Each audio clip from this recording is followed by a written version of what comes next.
What's up, everybody? This is Kieran Resi, so as known as the Obsessed World Scammer, the O.C.G, and hopefully I'm live with Resident Evil 6.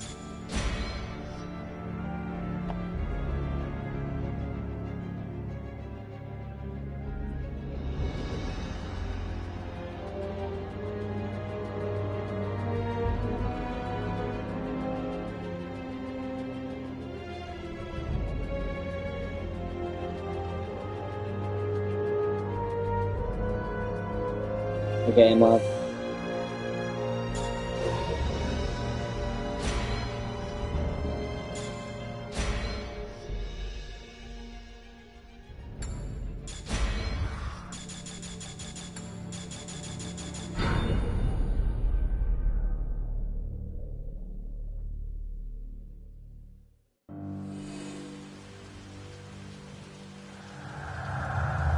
There's the cathedral.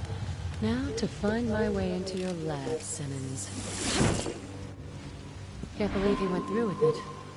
Poor town. This bears investigating.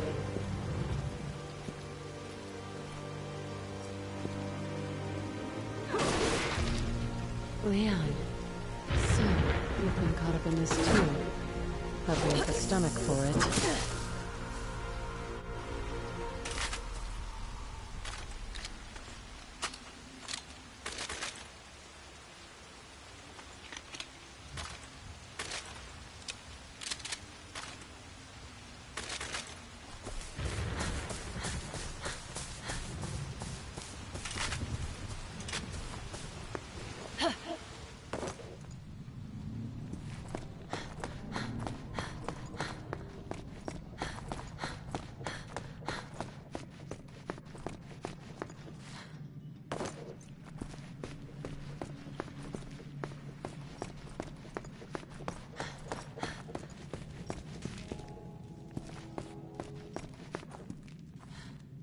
That is one rusty lock.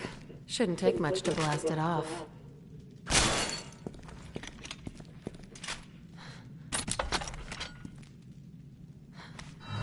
This looks like it might come in handy.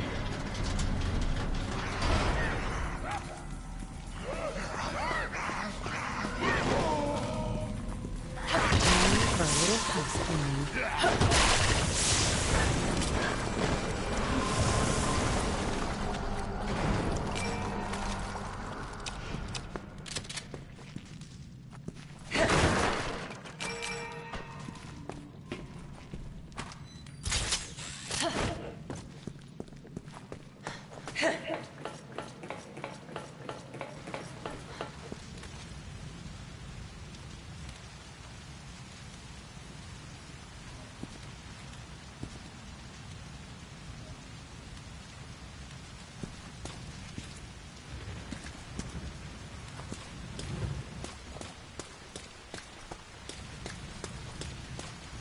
Or open. This is going to need something particular to unlock it.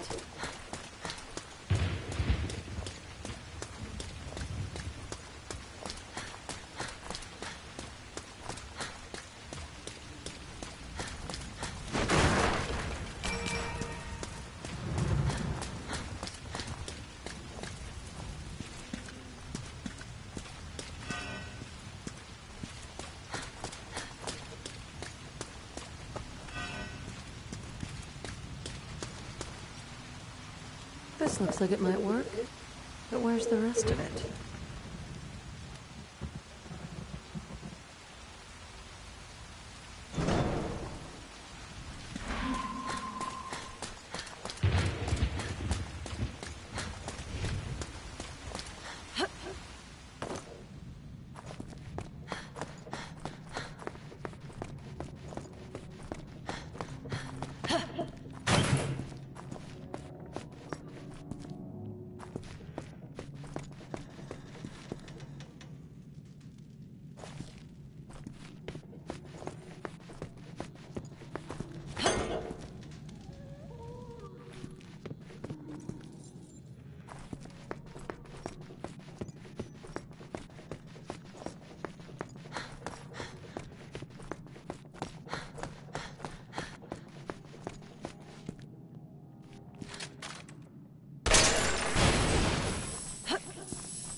Damn it.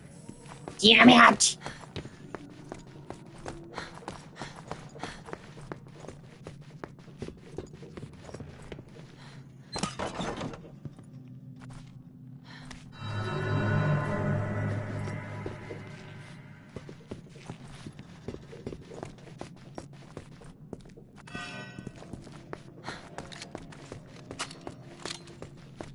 That's the same color as the chest I just saw.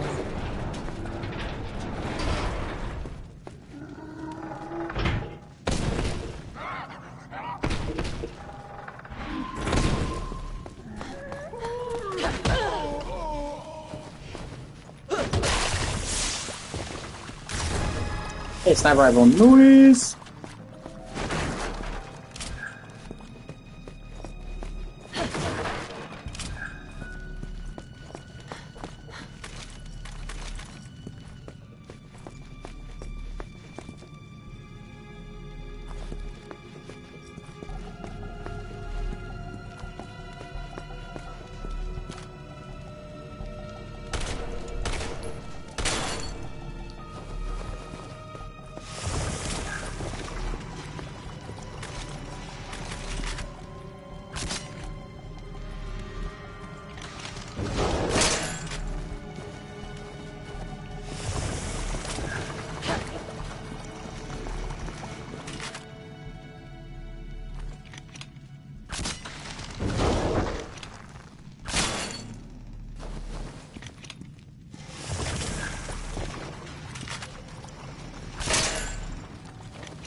Oh wait, I didn't do this one.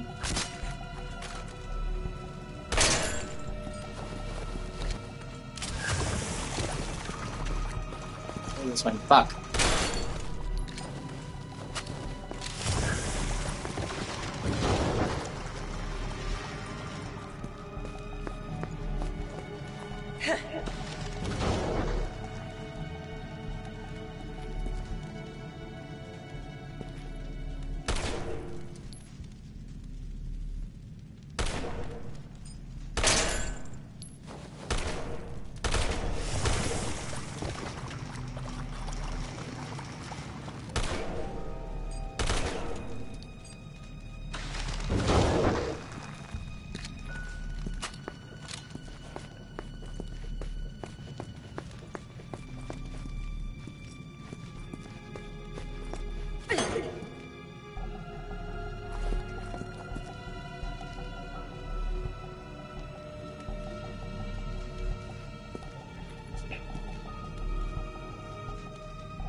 We are stupid.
Okay, I gotta look this up because I'm feeling dumb.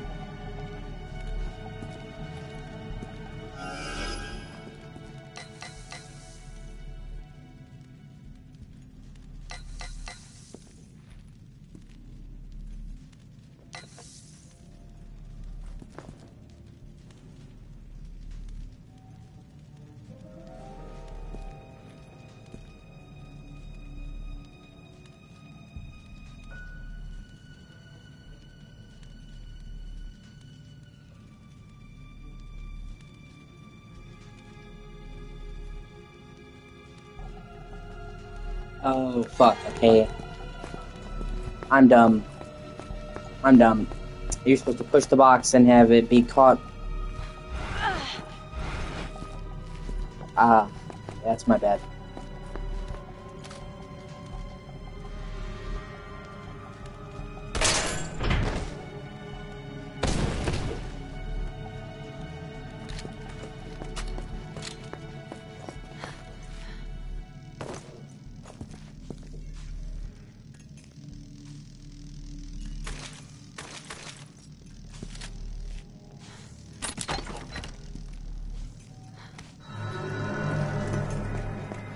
There are more missing pieces.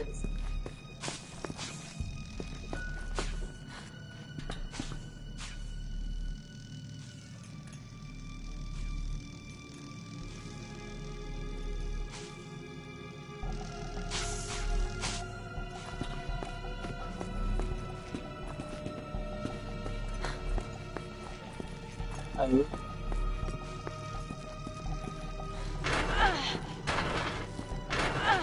Yep, and Resident Evil characters still lack the basic human ability to fucking grab something.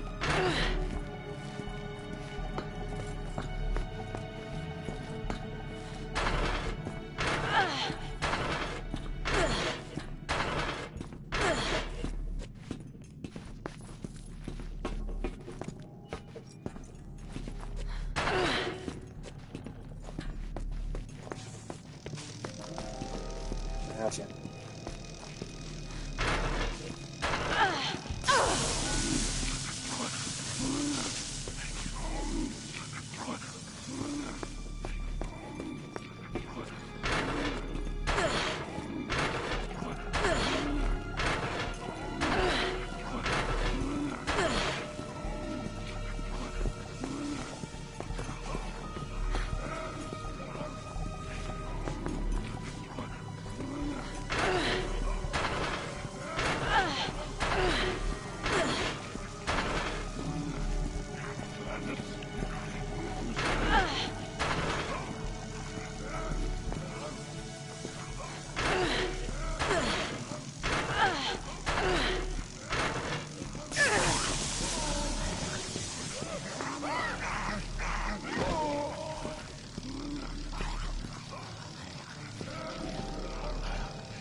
There must be a clue around here somewhere.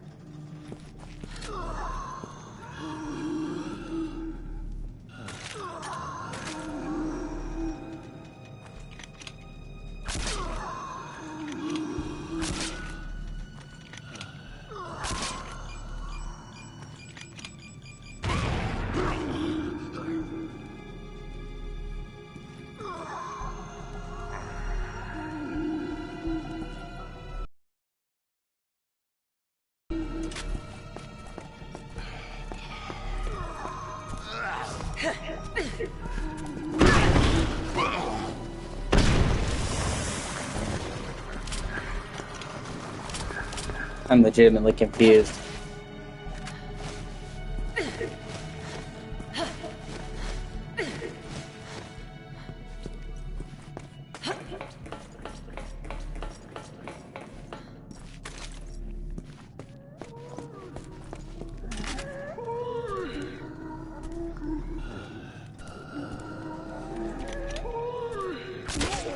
Maybe I have to kill them before I step onto the plate?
You have to pin the zombies to the wall? What?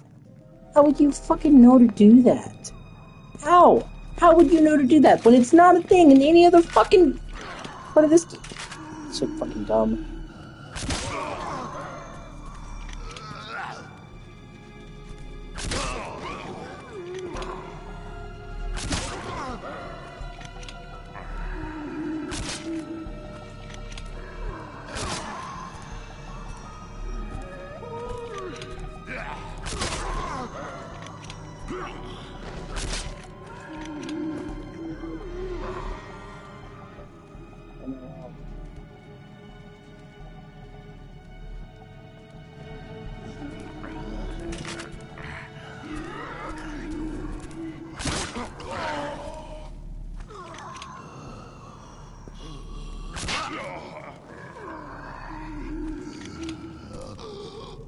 Oh, you have to shoot the armor to get them to stick to the wall. Who came up with that stupid shit?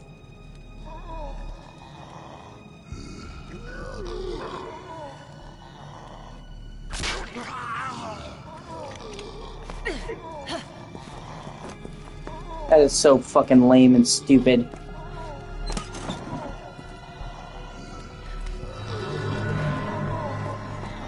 Better hold on to this.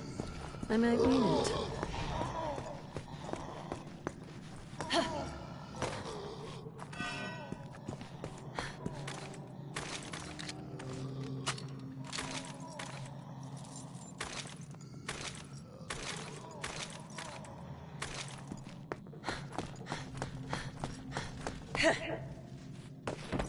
Shit, I didn't even do that. Fuck.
Wanna play, huh? All right. Ready or not, here I come. Now, who's first?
You're a twisted man, Simmons.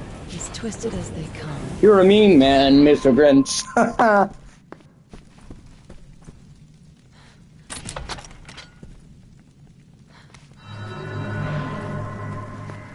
Let's put my theory to the test.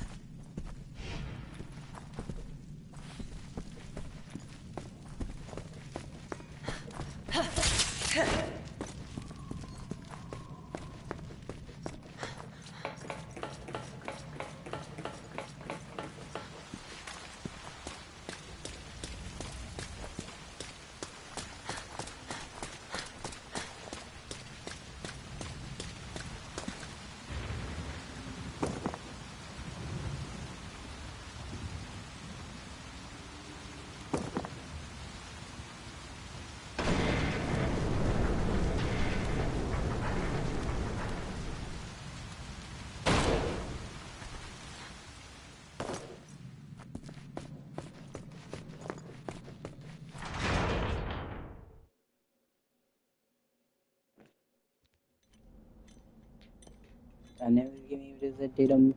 God, I never be forgive me for doing my sins and deals in and do them. Just hold on, we're almost there. Deborah, stay with me, all right? Deborah.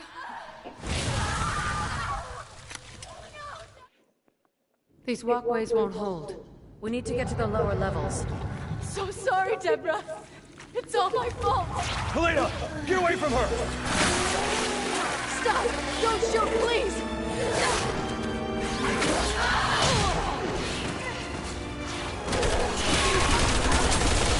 Seriously, they're making me redo this fucking boss battle.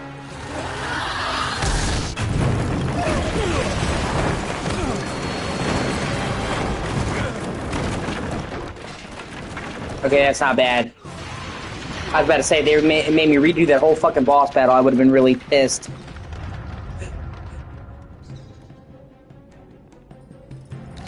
Deborah, where are you?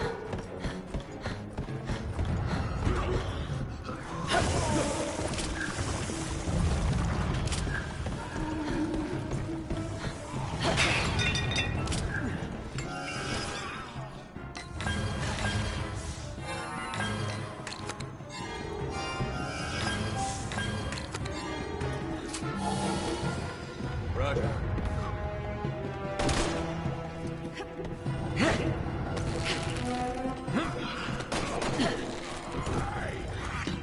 Here. A ring? Don't get the wrong idea. We'll mix these later. Okay.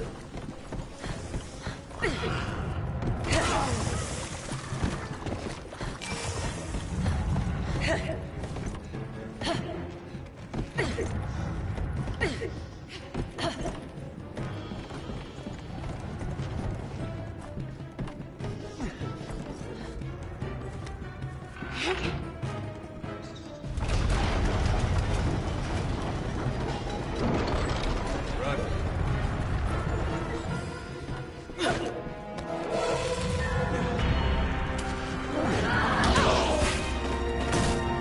Watch out, you two! She's strong! Watch out for yourself.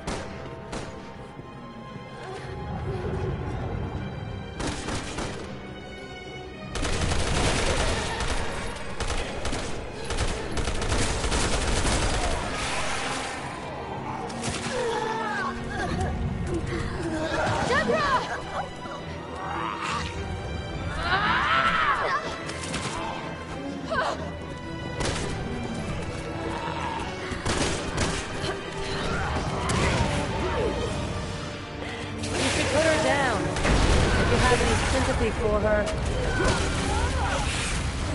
a nightmare. It can't be real.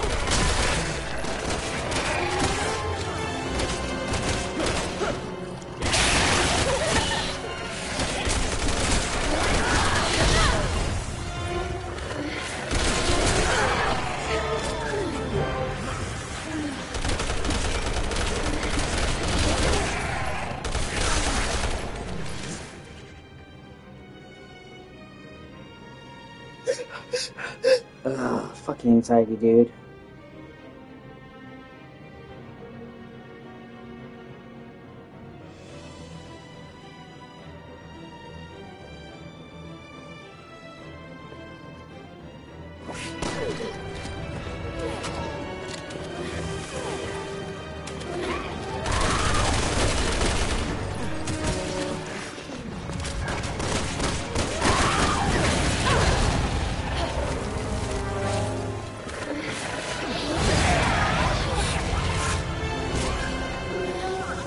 And they are making redo this whole boss fight as Ada.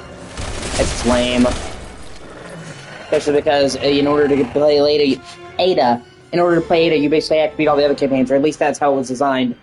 So...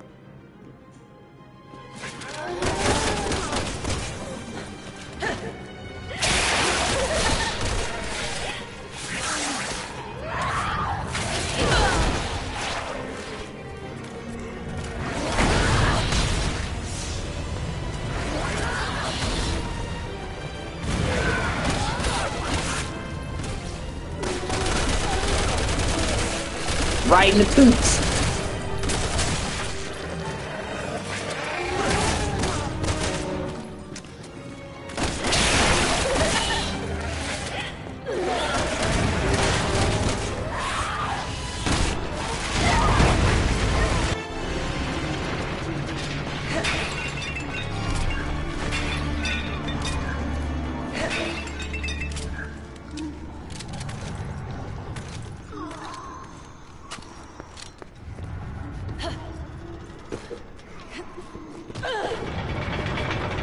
Ada!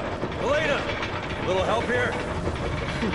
The more things change, the more they stay the same.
Seriously, another one of those fuckers? That's just fucking annoying. First order of business? Finding the key.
Leon, tell me you didn't jump down that chute. He did.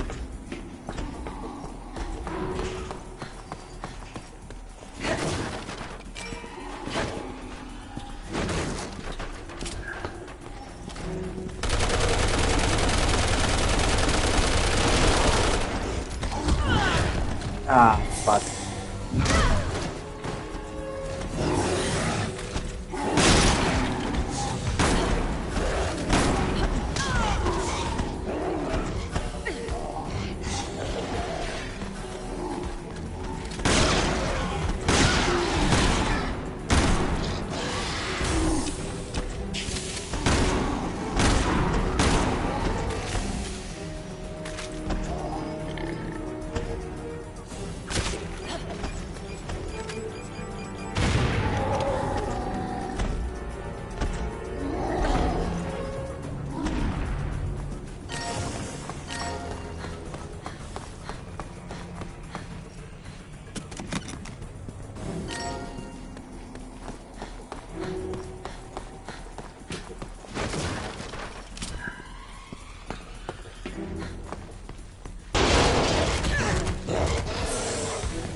All laboratories will remain locked until safety has been verified. Better start cleaning house then.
Looks just like me. No wonder Leon's confused.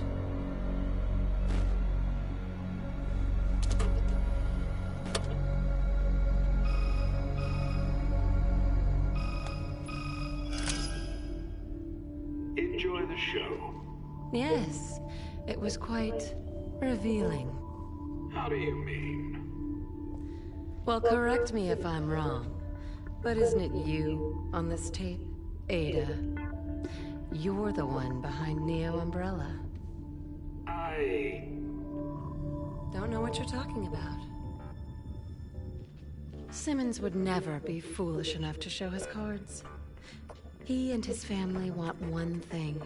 To stabilize and sustain the system they've created. But you want to destroy it. And the world will blame you.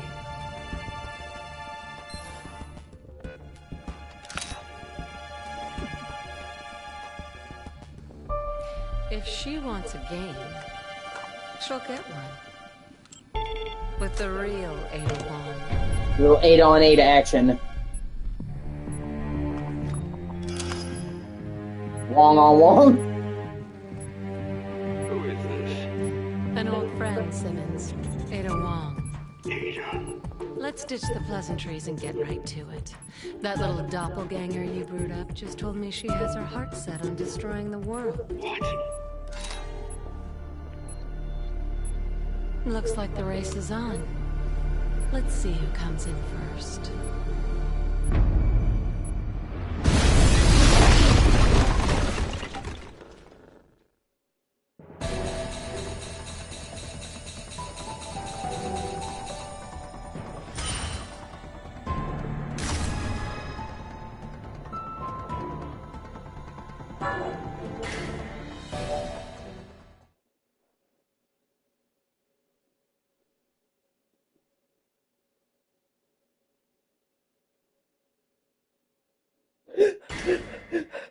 Fucking anxiety, dude.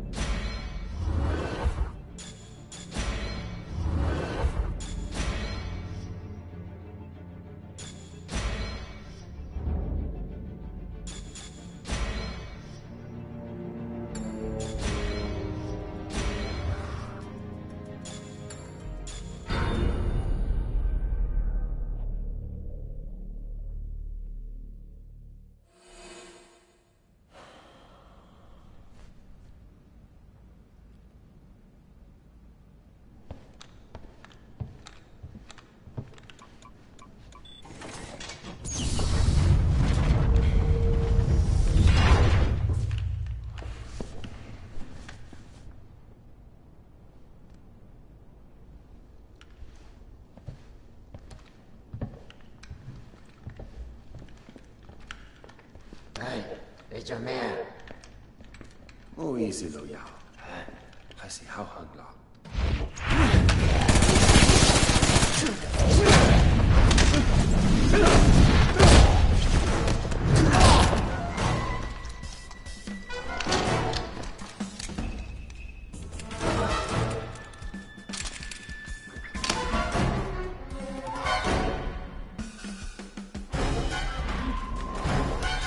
I need a weapon to kill assholes like you.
Yeah, that's where she gets the sun rod.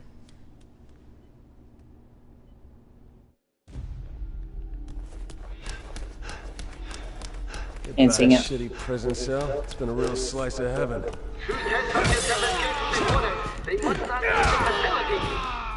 Permission to use firearms has been granted. Repeat. Two test subjects have escaped from the quarters. They must not leave the facility. Permission to use firearms has been granted.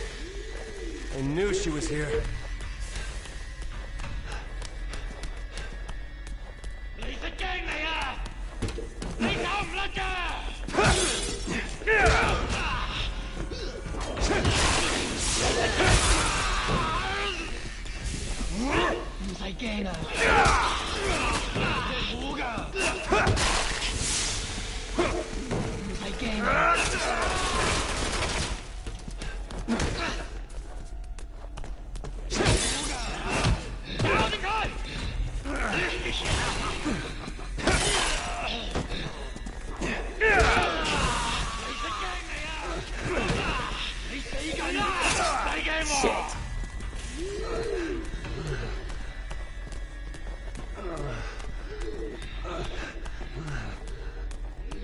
Really easy to fuck yourself. Or accidentally running into stamina.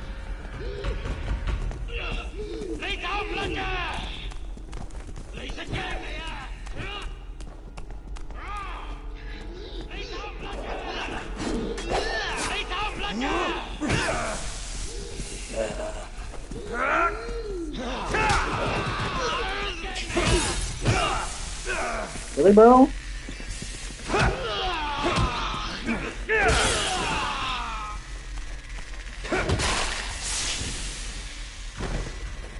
What a douche.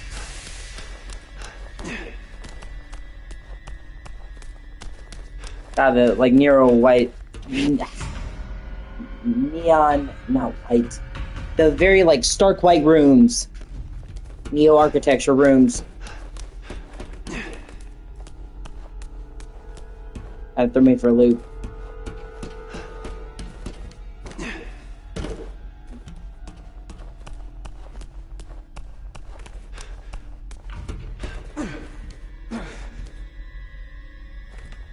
So close. There's gotta be something I can stand on. Oh, I gotta push it, I guess. Push it. Bow, bow, bow, bow, bow, bow, bow, bow.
I knew he was giving me to them.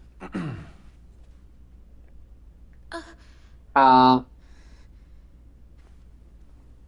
show you Jake's a real gentleman.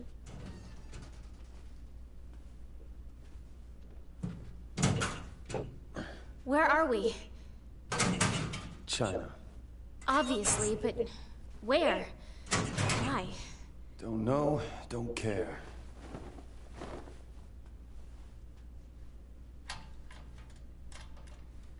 Just know I am done being their guinea pig. What did they do to you? Plenty. He said something about using my antibody to enhance the C virus. Oh no. What else did they say? You know anything about an Albert Wesker? What? Take that as a yes. We talked about him. A lot. I guess he had an antibody that could fight off any virus. Apparently, he abused his gift. Took it for granted. And then ended up turning himself into some kind of monster. And I thought dear old Dad was just a deadbeat who skipped out on us. No. He was actually a freaking nut job who almost destroyed the world. Your father's actions have nothing to do with you. Yeah, but his blood does. It's the whole reason why we're even here. I mean, come on. You really think that crazy doesn't run in the family? That nothing of who my father was didn't somehow get passed on down to me? You of all people should know that's true. I'm just saying. The man that I am, the things that I've done, at least it all makes a little bit more sense now.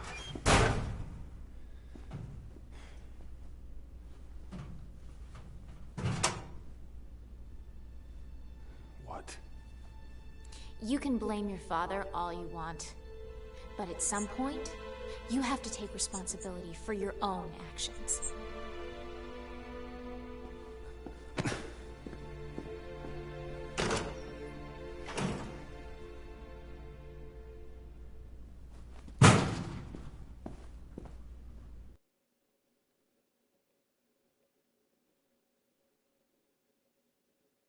I have to let my superiors know I'm okay.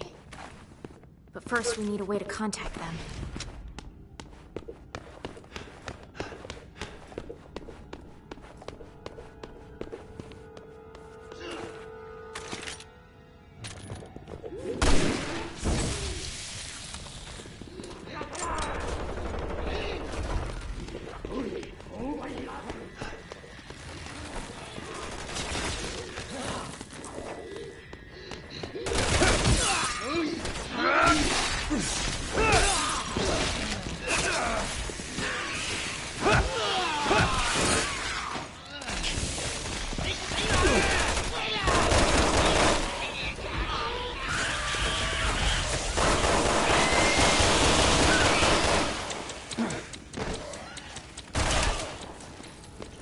Right, one of those fucking weird lizard dudes.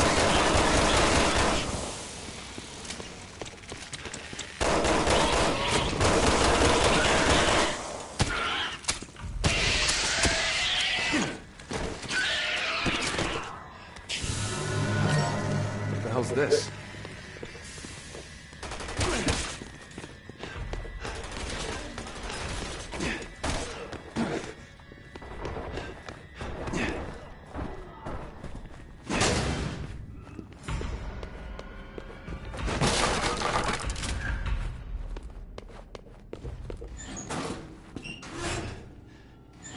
Okay. Not sure where they have. Oh, well, let me guess. The Ishtanak. Fuck me.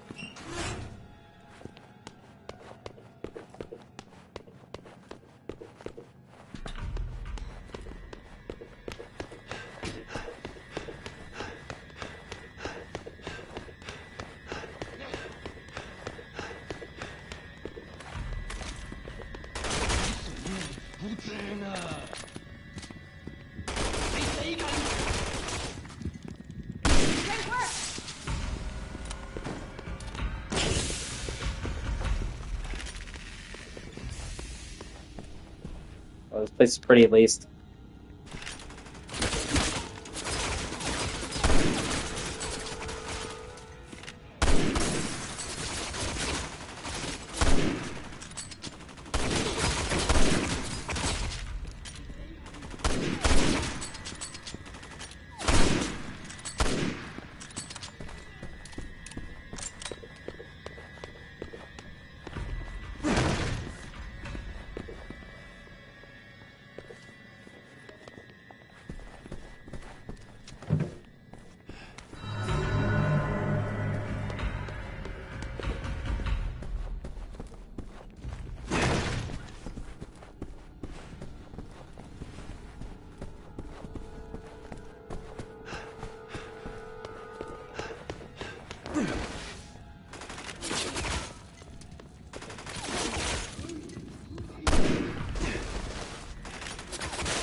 Yeah, that's my man.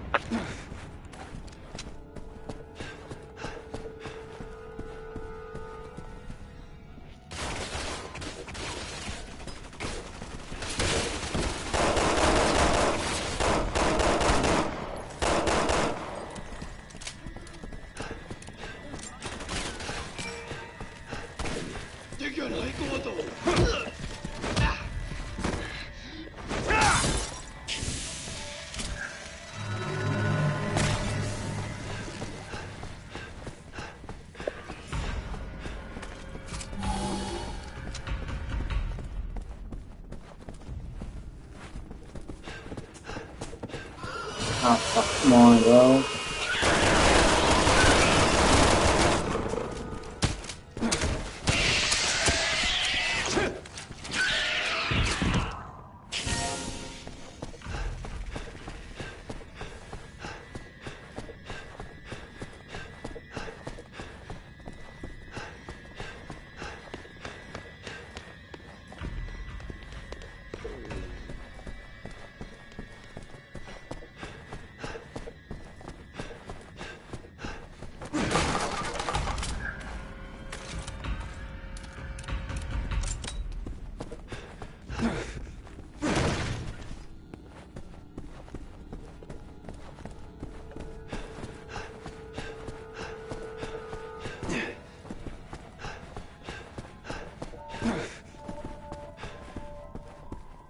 Really pretty. See, this could have been a solid horror level. Like an actual, like, Oriental themed manor and estate could fit in. It took a lot of money to build something this big. No kidding. I never saw anything outside the one crappy room they had me in.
Three medallions for the west. And it says it takes 10 medallions to gain passage to the east.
So, what they have you doing for the past 6 months?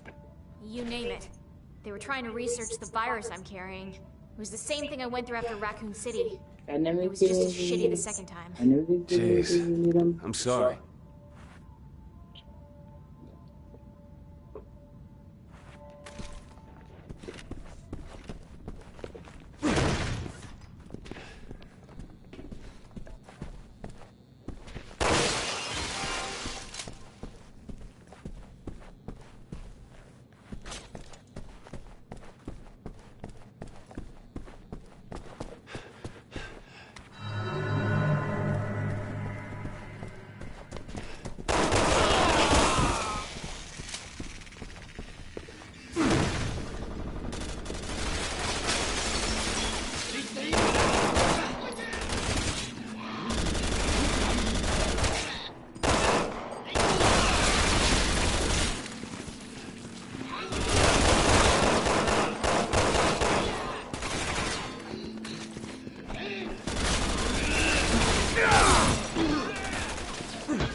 Yeah. You see, man?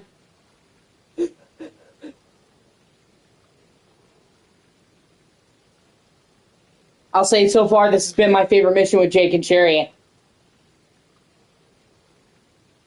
I'll say so far this still fucking zombies with guns and all that, but at least it's a really cool setting. This like Oriental Japanese manor that's all rich. Not great. Really shitty.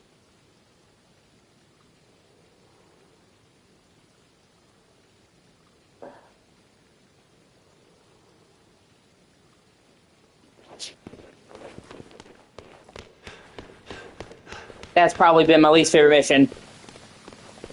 It's not fun to try to roam around in a blizzard where you can't fucking see, for one. The snowmobile controls aren't that great, for two.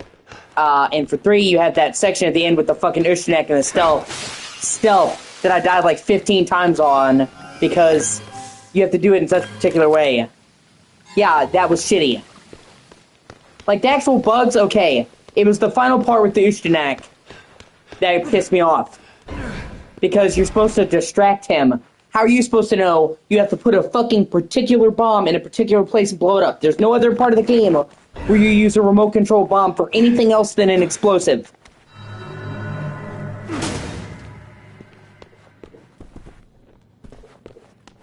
So I died countless times until I looked up exactly what you're supposed to do.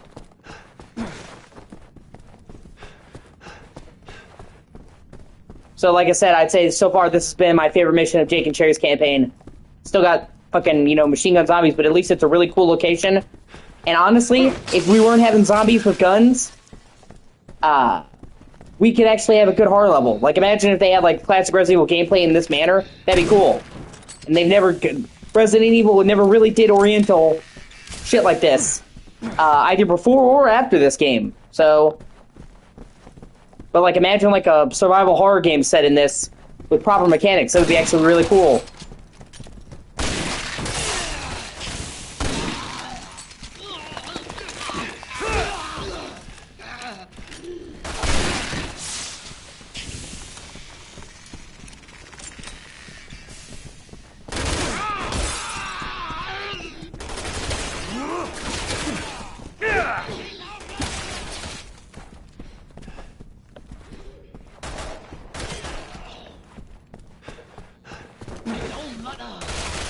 Yeah.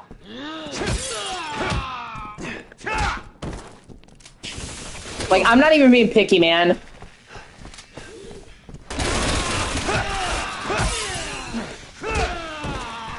I just don't want zombies with guns. Other than that, like, give me any type of zombie.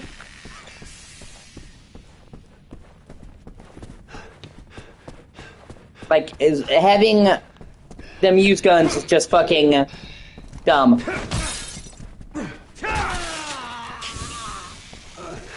Either way, shit.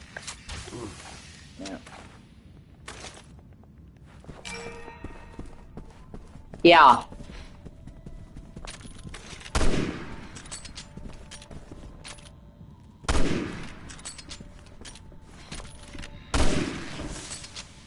Well, your idea is definitely better than what fucking Capcom came up with for this game.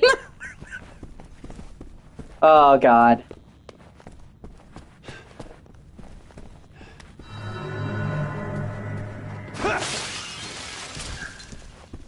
And while I like the idea of a monster that pursues you, and I understand how they were trying, in that way, trying to bring the classic RE mechanic back, they just don't do it very well, honestly. The Ushnak is not scary at all. He doesn't look scary. He doesn't intimidate me. Every time I played the fucking Resident Evil 3 and Nemesis popped up, I was like, oh shit! And I still am like that. He is still terrifying. I never thought, oh my god! If anything, it's the annoying forced stealth made him more annoying than anything else.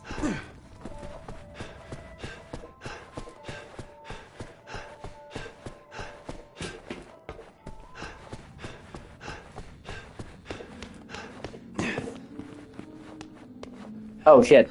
Can't believe I didn't grab that. That's my bad.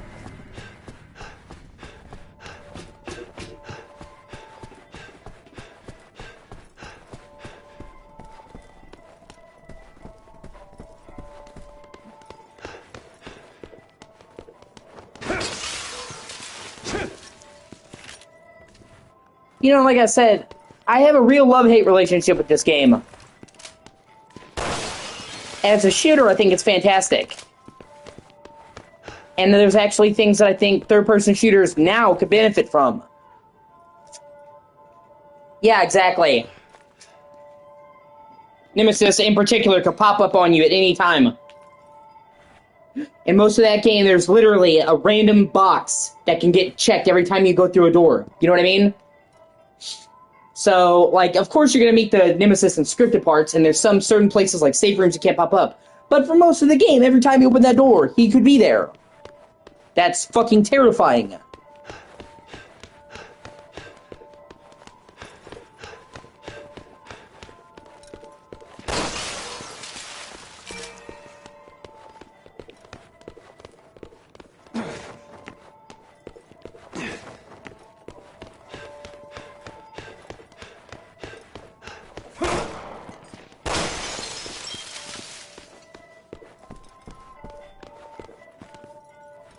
Like I said, I don't dislike this game, because as a shooter, it's good.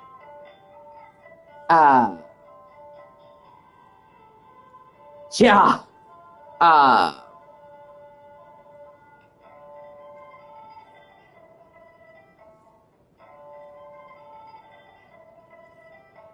There's lots of things this game does really well, and there's even things that I would love to see in more shooters now. Like, I love being able to slide. I love being able to jump back and fire on the ground and roll. The only other game I can think of that lets you do that is Metal Gear Solid 5.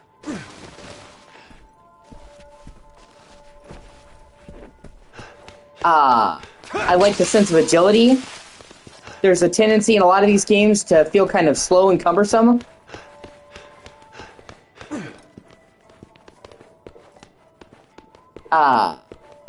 And a lot of third-person shooters does not feel like that at all. You know, I respect the ambition of this game. I think in terms of, like, the sheer, like, scope, this is probably the most ambitious Resident Evil game. Doing fucking 4 campaigns, full campaigns, that have very little repeated content. Like, you might overlap areas once or twice. Most of these campaigns are totally separate. Is insanely ambitious, and they never did anything like that before. They never did anything like that after. I mean, these are 4 enormous campaigns. So in terms of, like, sheer ambition, they fucking swung for the fences. And, you know, it's like, oh, we're gonna have a Leon game, we're gonna have a Chris game, and then with this game, they're just like, let's do it fucking all, let's throw everybody in there. And that was cool. And then the Mercenaries mode is still good. So there's a lot to like about RE6. I will never say that it's a bad game. I will say that it's a bad Resident Evil game. And there's a couple of situations... Thank you, yes. There's a couple of situations, that are like that. Star Fox Adventures. People love to shit on that game. Because it's a Star Fox game on land. But in all fairness, for one, if you actually judge it as its own game, it's fucking awesome. And for two, it's a spin-off. It's clearly listed as a spin-off. It's not like they said this was the next main. Like, literally, that's why it's Star Fox Adventures. So you can't really be pissed off at it being different because it's a spin-off. But still, even then, people are like, well, I wanted it to be flying. It's a spin-off. But, you know, Star Fox Adventure is one of my favorite GameCube games.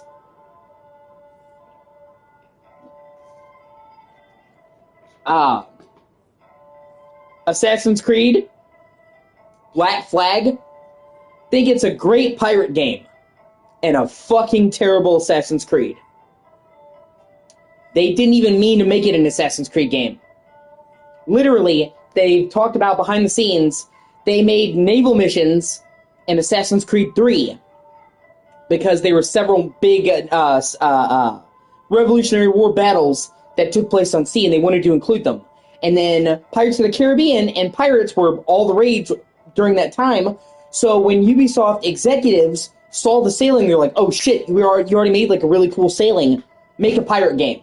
So literally, it wasn't make an Assassin's Creed game, it was make a pirate game. That was the fucking directive. You know, it has virtually no ties to the rest of the series. Like I said, if they had called it Pirates Creed, but, you know, them calling it Black Flag, okay, them calling it Assassin's Creed 4 was especially egregious. And everybody, yes, exactly. RE7 is fantastic. You know that. I could suck that game's dick all day. It's one of my favorite REs. And it is the one I find the most scary overall.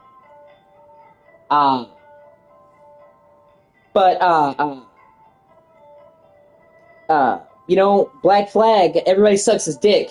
And they're like, oh, it's all pirates. And, like, they out themselves. You never hear somebody say, oh, this is a great Assassin's Creed game. Oh, it's a fantastic pirate game. And the people who really wanted to play Black Flag are like, oh, it's pirates, which I get it. Cool. But be honest, you're not here for the Assassin's Creed. You're here for the pirates. So I have a love-hate relationship with Black Flag because it's not really a fucking Assassin's Creed game. And also, you know, sailing is one thing. They have a lot of mandatory sailing and grinding on the 7 seas. So it's like, hey, you want to get to the next story mission? Well, you're going to have to grind out upgrades for your ship. Give you an example. I don't even know how familiar you are with Assassin's Creed, by the way. We haven't really talked about Assassin's Creed. But Assassin's Creed Rogue doesn't get nearly enough credit. That game has sailing. It has a lot of the same sailing mechanics as 4, but it was clearly made as an Assassin's Creed game first and foremost. So even though it has sailing, it still feels like an Assassin's Creed game. It's like Assassin's Creed Odyssey. That has sailing, but it still feels like an Assassin's Creed game because the assassin shit is the focus. It wasn't the sailing itself. It was the, Assassin's Creed Valhalla. That has sailing, not like the same, more like a rowboat shit, like a Viking, but still felt like Assassin's Creed, at least to me. Black Flag did not. And also, Edward fucking sucks as a protagonist. But yeah, there's a bunch of games where it's a bad game for the series, but it's a good game in its own right. Like, it feels like you should have put another name on this. Okay? If they had called this Resident Evil spin-off, or something like that, people would have been a lot more receptive. I know a lot of people played Resident Evil Umbrella Corps. And I've heard a lot of people like that. That's a straight-up squad-based third-person shooter. And yet, despite it being totally action, multiplayer-focused, people love that. Why? Because it's clearly delineated as a spin-off. It was like, well, this doesn't really feel like normal Resident Evil. Because it's not. It's a spin-off. If they had called this like a spin-off, would have been fine. But when you slap a 6 on the title, a mainline game, which is actually kind of funny because Resident Evil Revelations was the spin-off, and it felt more like Resident Evil than this fucking game.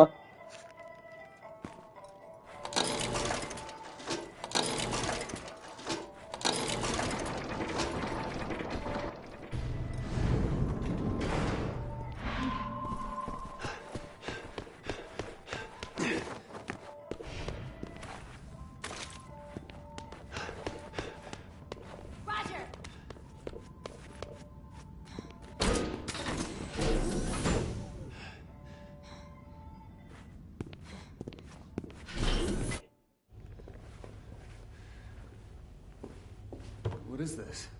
Data from your experiments. Here we go.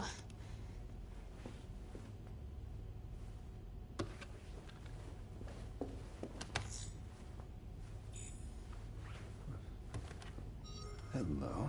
It's all right here. Why don't you call your boss? It's me, Sherry Birkin. Yes, he's okay. We were detained at a facility in China. Really? All right. I'll send you our exact coordinates. They're already here in China. It's over. We're saved. Oh, hallelujah. So you ready? Done. Now let's get the hell out of here.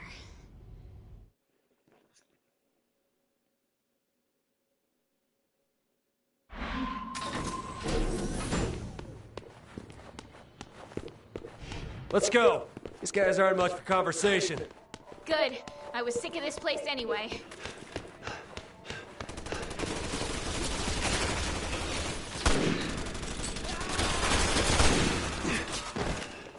And then there's also games coming at the wrong time.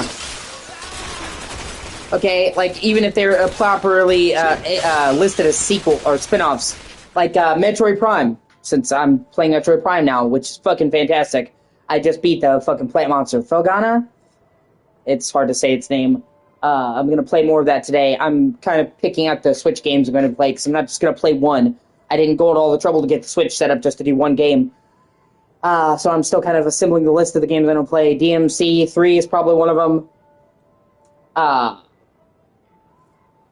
Probably Super Mario 3D All-Stars. Might as well take advantage of being one of the people who had a copy before they stopped selling it. Do Mario 64 or Mario Sunshine. You know, get some of that 3D platforming goodness. Maybe do Breath of the Wild. Sammy really wants to see more Zelda. She loves Zelda, but she hasn't seen any of the modern games, and I could easily get hundreds of hours. Maybe Xenoblade Chronicles, because I fucking love Xenoblade Chronicles. Luigi's Mansion 3, like, I'm going through the list. There's a lot of games I could stream that I want to stream. Pokemon Sword, which I feel like was the last good Pokemon game. Sword and Shield were not perfect, but it felt like they were trying. It's not the feeling that I get anymore. Like, Sword and Shield felt like the last fucking Pokemon game where they were trying.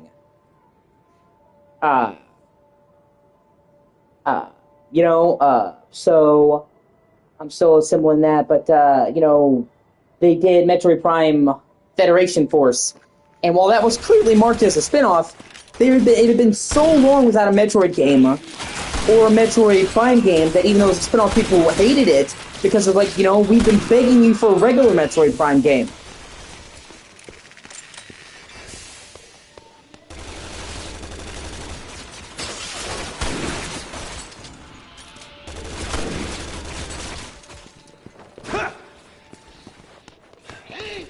And of course, now we're getting that.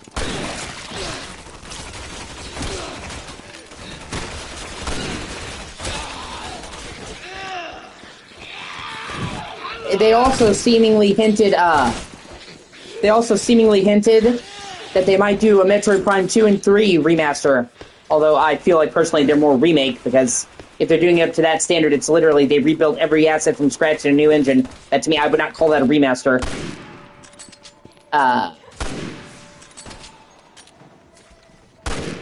But regardless, because they have a Metroid Prime art book that came out and people translated the interviews.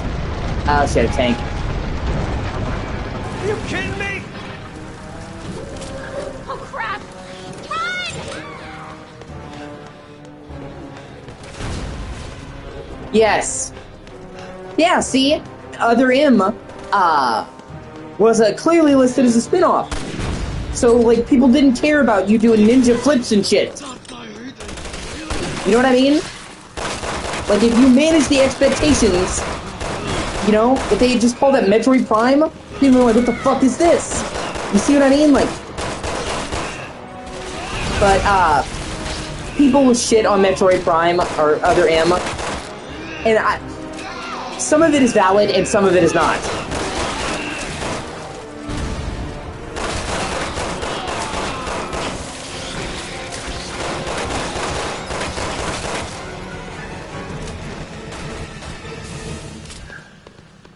Because, being honest with you, I appreciate them.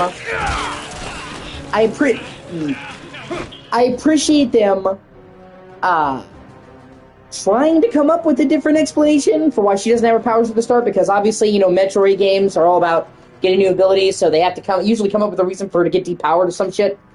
So I get that. But the actual reason, well, she's following Adam's commands, just gets ludicrous, because it's like, oh yeah, I'm running through a room where I'm cooking with lava, and I have the suit to stop it, but Adam didn't say that, so I'm gonna sit here and slow broil. And then, admittedly, they did kind of drop the ball on Samus's personality. I can't lie there. I was really looking forward to Samus actually talking, and I do feel like they kind of, did not do her character justice. And I can understand that, pissing people off. Because it was like a big fucking deal to have her fully talk. And they, you know... But... I honestly, like I said, I honestly rather they would have just depowered her. You know what I mean? Like in every other game. Because then at least... Well, I'm not using the various suit because I can't.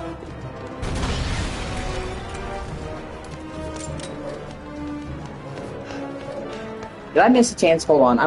There was an assault rifle on that wall, and now it's gone. I want to make sure I didn't fuck myself and miss it. Like, honestly, I would rather they just do it the way they did it with her suit getting damage or some shit, because then it wouldn't be like her fucking commanding officers trying to fucking get her killed. Yeah. Like, oh, okay, so now we can use the suit. Okay.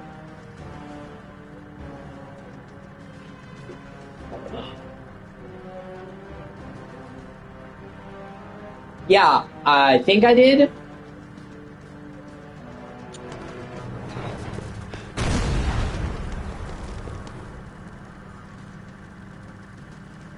It did, like, as soon as I...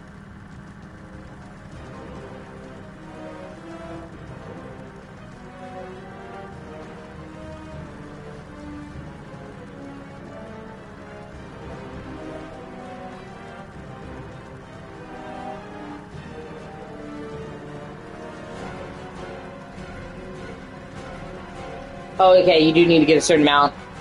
Is it...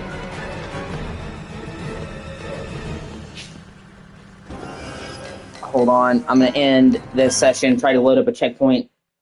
Because I want that assault rifle.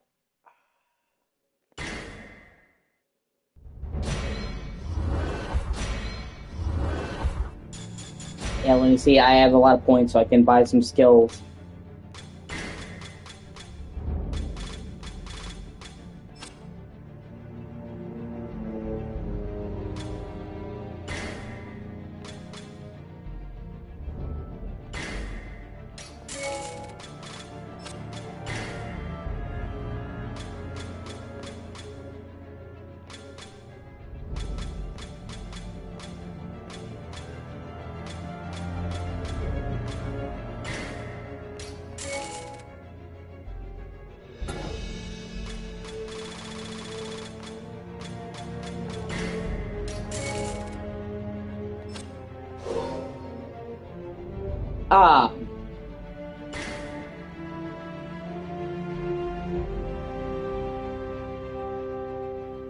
Yeah, I'm sorry, I lost my train of thought. But there's a lot to like about Other M. I do like how they finally go back into her relationship with Adam. Yes, exactly. I love the fact that they go into a relationship with Adam, that they talked about Metroid Fusion. I like how they, like, actually, like, show a lot more of her backstory. I like the combat. It's done by Team Ninja, so obviously the fucking combat is good. And they managed to, like, incorporate her blasters and shit in it. It was one of the prettiest Wii games. Like, they really pushed the Wii super hard graphically. It looked really good for a Wii game, it really did. One of the best looking Wii games, I think. There's a lot to like there, it's just, you know. Yeah, exactly. Yeah, fucking knocking them down.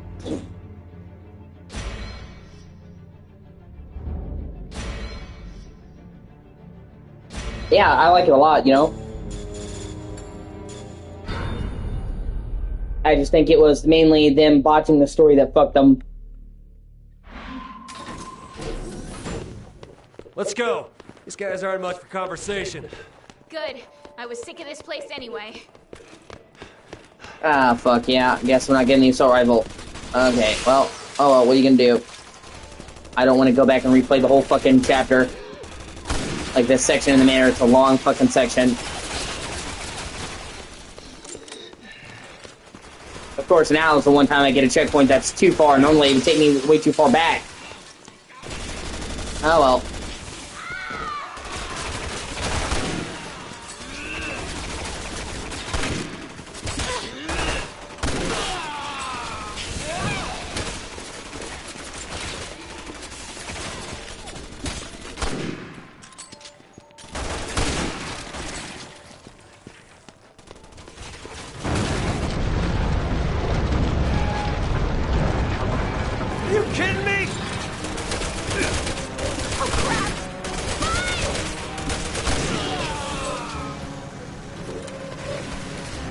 I hope RE9 has a merchant.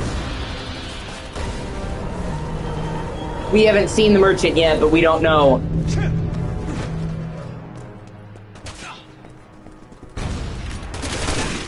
Because RE8 did. You know what, the Duke? I actually really like the Duke. I like the fact that they didn't just try to copy the merchant from RE4, which would have been impossible. So hopefully, here's hoping that RE9 has a merchant. And they didn't show the merchant in RE8 till much closer to launch either. You know what I mean? They drip fed that, so here's hoping. Especially if you play Leon. Yeah, like I said, like my theory that you alternate between the two characters.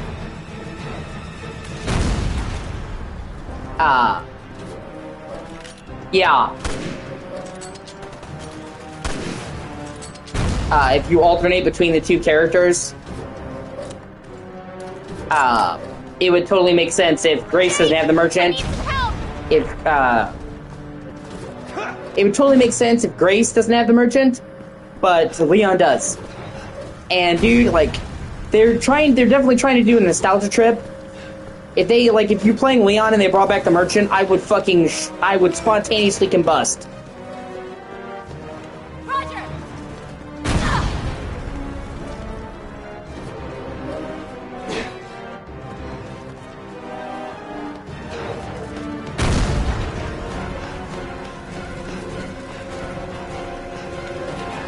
Of course, that's just conjecture, that's just wishful thinking. But it's pretty much like all been confirmed, okay? Verified leakers with great track records have said he's in the game. A person who reviewed it, who covered it from IGN, accidentally slipped Leon's name in there, implying that she wasn't supposed to say that, but she saw behind-the-scenes footage. And then the fucking PlayStation Portugal listed a deluxe edition outfit for Leon, and then they quickly edited that out. Like, I'm telling you, Leon's gonna be in it.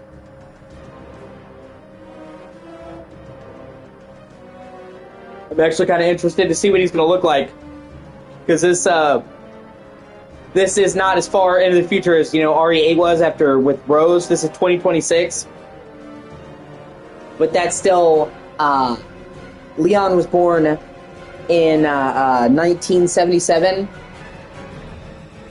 So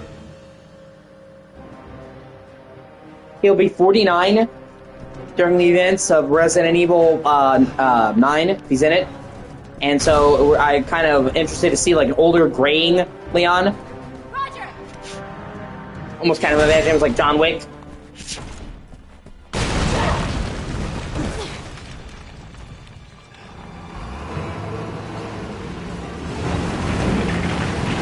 Jesus Christ!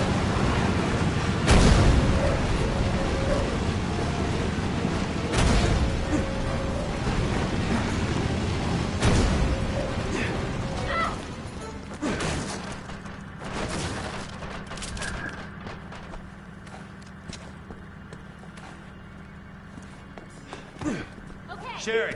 Roger!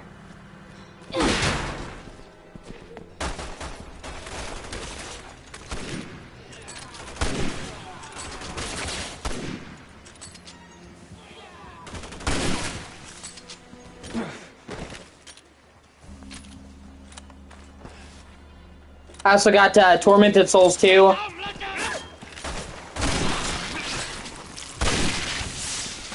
That was the other game I got, along with Metroid Prime Remastered.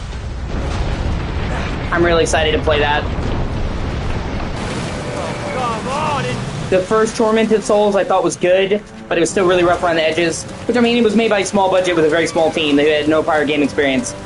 But, you know, it felt like it was almost there to being fucking awesome, and I played the demo of the second one, and it seemed really fucking good. So I bought that, and I'm interested in getting the full game, get some classic survival horror.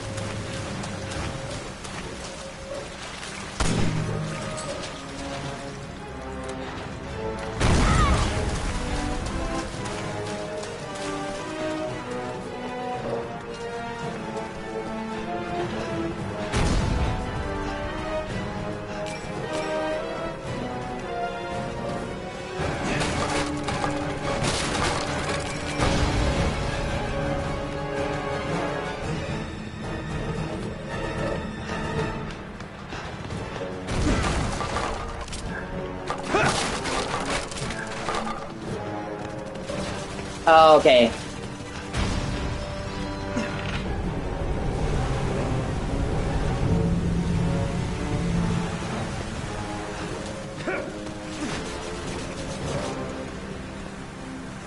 Oh, I guess this is where we do the motorcycle chase. I remember seeing this. Swing off that statue if I got it to the right angle.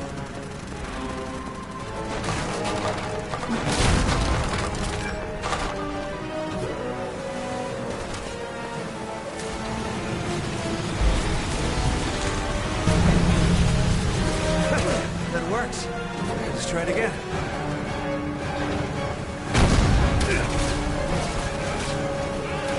Getting there. Just a few more hits. And then there's just stuff like this, like you see, like, oh yeah, let's have the tank turn the statue.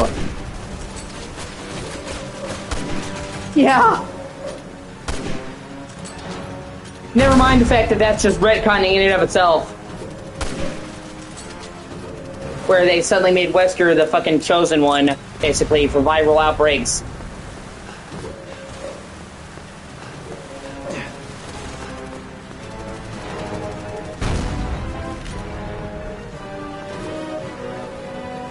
When, in all actuality, he was just a man. I hope you break your stupid statue!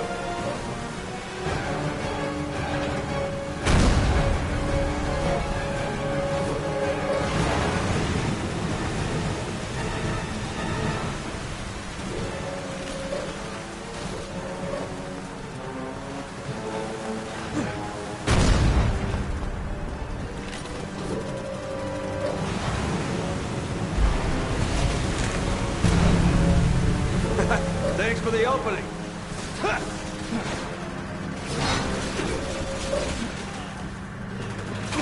Sherry, I found a bike. Just hold on. Okay!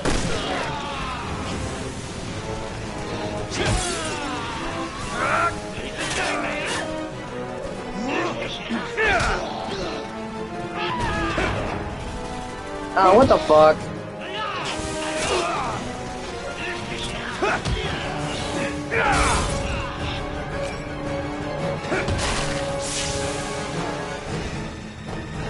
I also got the Nintendo Switch Online, not the fucking expansion pack. Because the expansion pack wants you to buy a year all once, which is typical Nintendo fucking bullshit, by the way.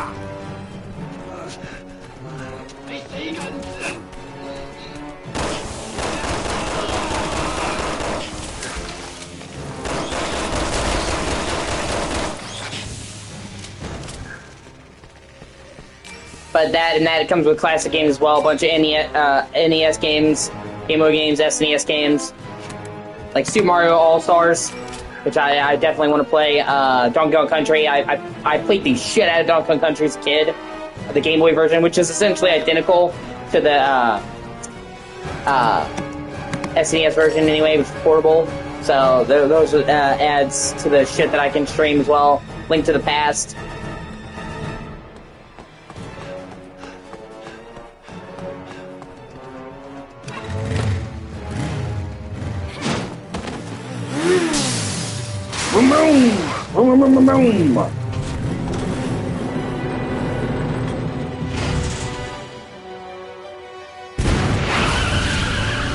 Yeah, let's play chicken with a tank.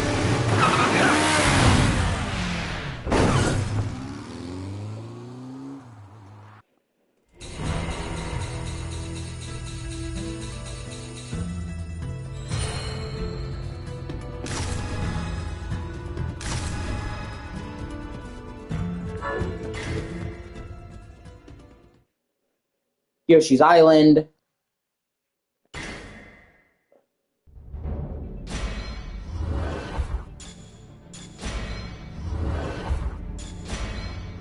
Super Metroid. That classic 2D Metroid. Actually, I'm gonna try getting the... I'm gonna try, I'm going to try and get the streaming working again, because I got that laptop, and I had no experience with any of this shit, emulation and streaming, so it took me a while, and I just got frustrated with it, and I stopped. but now I'm more determined than ever to get it working properly. So if I can get that working, I would definitely like to stream all of the 2D Metroids, well, the classic ones, you know. Zero Mission, Fusion, Super Metroid, another Metroid 2 fan remake, which I think is fantastic. Maybe some classic Pokemon games and all that. But that's if I get it working. But I do want to. Let me see. Okay, chapter 3 is completed with him. 3 is completed with him. 3 is completed with him. Okay, I'm gonna play Ada.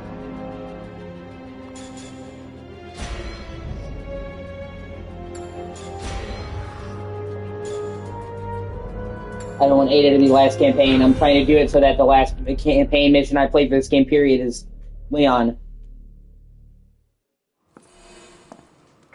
HQ, this is Alpha Leader.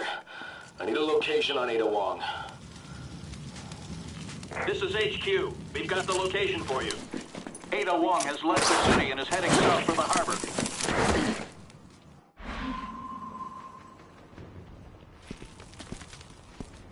Repeat. Ada Wong is heading south for the harbor. They're throwing a party for me, and I'm not even there yet.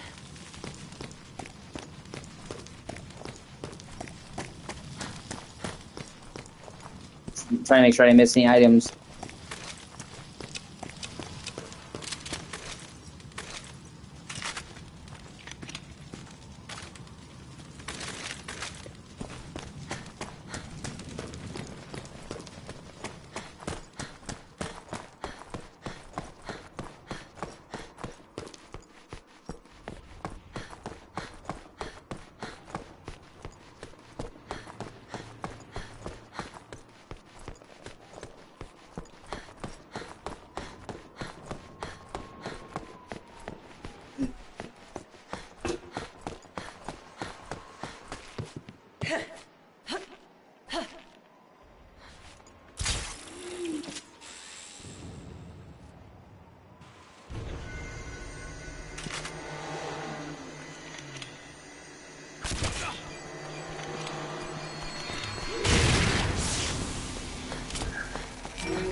These are the same kind of soldiers I saw in the sun.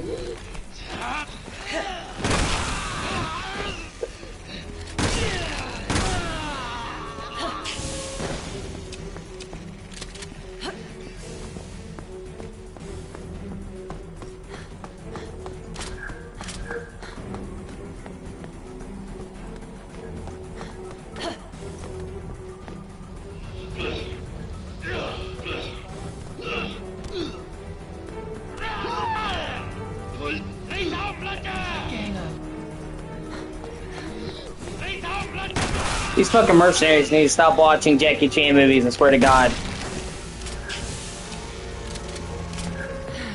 Too bad I can't enjoy a night on the town.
the dick!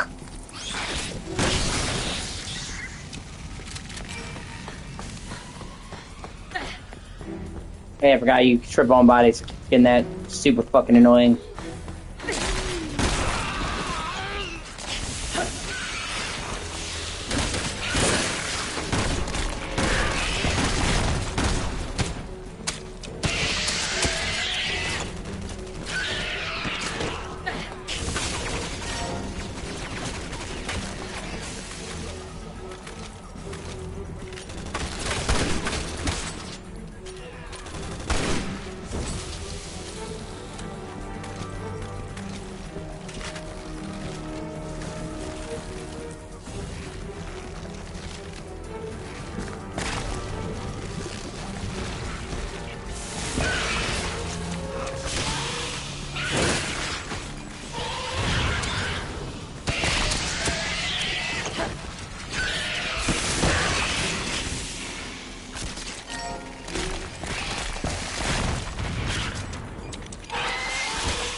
Oh, I guess this is RE6 version of Chainsaw Guy.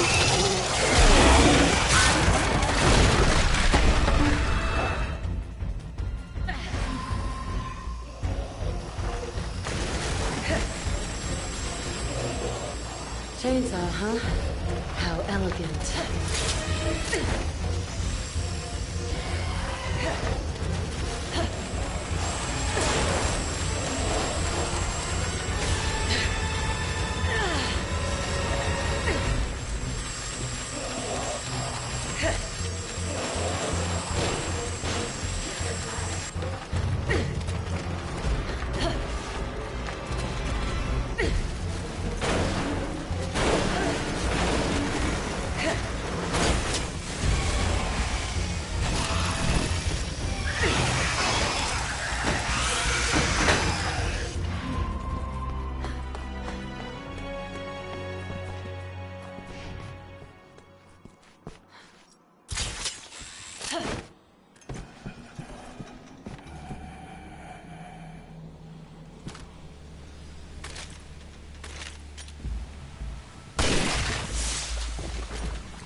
China too now. Look at this mess.